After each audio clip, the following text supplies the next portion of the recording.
قرآن پاک میں کم از کم ایک پارہ جو ہے وہ ناظرہ پڑھنے کی ضرور کوشش کریں، یعنی قرات یا تلاوت جو ہے، اور اس کے لیے بہترین وقت جو ہے وہ فجر کا ہے۔ اگر آپ صبح کے وقت اٹھتے ہیں تو سحری کے وقت میں 2 اہم کام کر سکتے ہیں۔ ایک تو استغفار کی کثرت، یعنی اس وقت کی تسبیح آپ استغفار کر لیں۔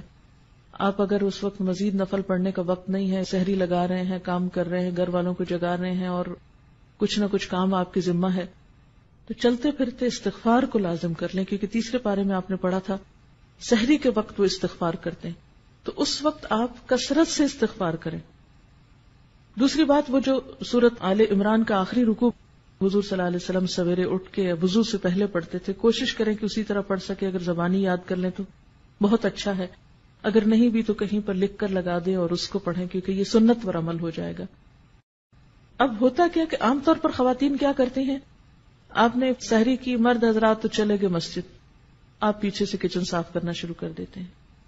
کچن ہو جائے گا صاف، ہٹ جائیے وہاں سے، آئیے مسواک بہت اچھی طرح کیجیے اور اچھی طرح وضو کیجیے اور طویل فجر کی نماز پڑھیے، کیونکہ نبی صلی اللہ علیہ وسلم فجر کی نماز ساری نمازوں میں لمبی پڑھتے تھے۔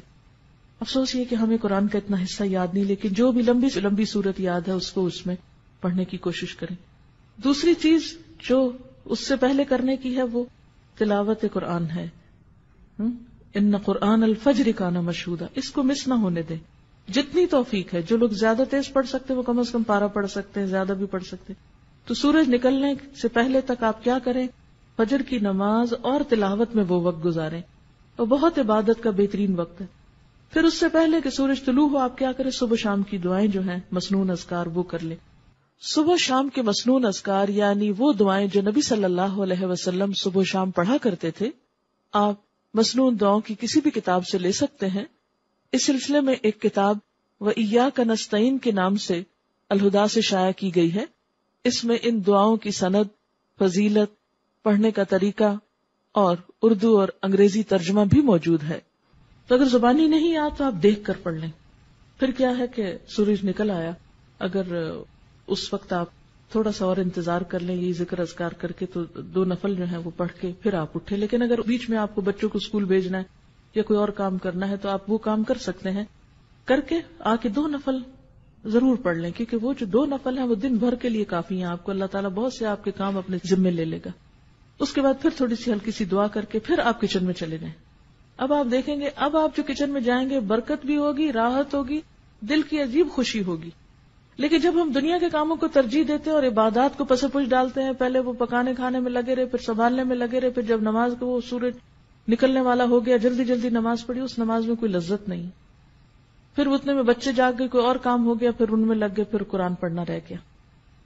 کیونکہ مجھے معلوم ہے کہ اس وقت اپنے آپ کو کاموں میں سے، کیونکہ انسان کہتا ہے یہ تھوڑا سا جلدی سے سمیٹ لو بس پھر میں فارغ ادھر سے ہو جائیں گے، چھوڑیے اس کو، پہلے ادھر سے فارغ ہوئیے۔ پھر اس کے بعد آپ اپنا آرام سے جو بھی کچن وچن سنبھالنا ہے، جو کرنا ہے، پھر اس کے بعد آپ یہاں آنے کی تیاری کر سکتے ہیں۔ اور اگر آپ کے پاس کچھ اور وقت بیچ میں ہے، ہر ایک کی چونکہ مصروفیات فرق ہیں، اس لیے میں تھوڑا سا یہ ٹپس دے رہی ہوں آپ کو۔ ہو سکتا ہے آپ تو اس سے بہتر پروگرام رکھتے ہوں، لیکن شاید میرے جیسوں کو کچھ ضرورت ہو اپنے آپ کو روٹین میں اس طرح لانے کی، تو آپ کوئی کتاب پڑھ سکتے ہیں یا ذکر اذکار چلتے پھرتے کر سکتے ہیں، گھر کو سمیٹ سنبھال لیجئے، پھر آپ آ جائیے، پھر آپ یہاں قرآن پاک سنتے ہیں۔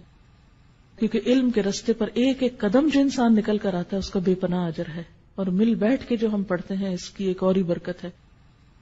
اور پھر اس کے بعد آپ یہاں اگر کوشش کریں ظہر کی نماز پڑھ کر جائیں، اگر یہاں نہیں تو گھر جا کر فوراً ہی پھر آپ ظہر کی نماز پڑھیں، اور پھر اس کے بعد یہ ہے کہ اگر آرام کرنا ہے کچھ دیر آرام کر لے تاکہ پھر شام کی عبادت جو ہے رات کی اچھی ہو۔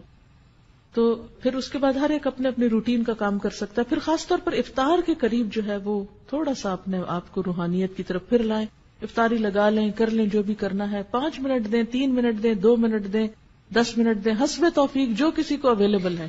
کہیں پر بھی ہیں آپ، اپنے گھر میں یا کہیں افطار کرنے گئے ہیں یا کوئی آپ کی طرف آیا ہے یا آپ کسی گاڑی میں بیٹھے ہوئے ہیں، افطار سے پہلے کے چند لمحے انتہائی قیمتی ہیں، دعاؤں کی قبولیت کا وقت ہے، اس میں پھر دعا کی طرف رجوع کریں۔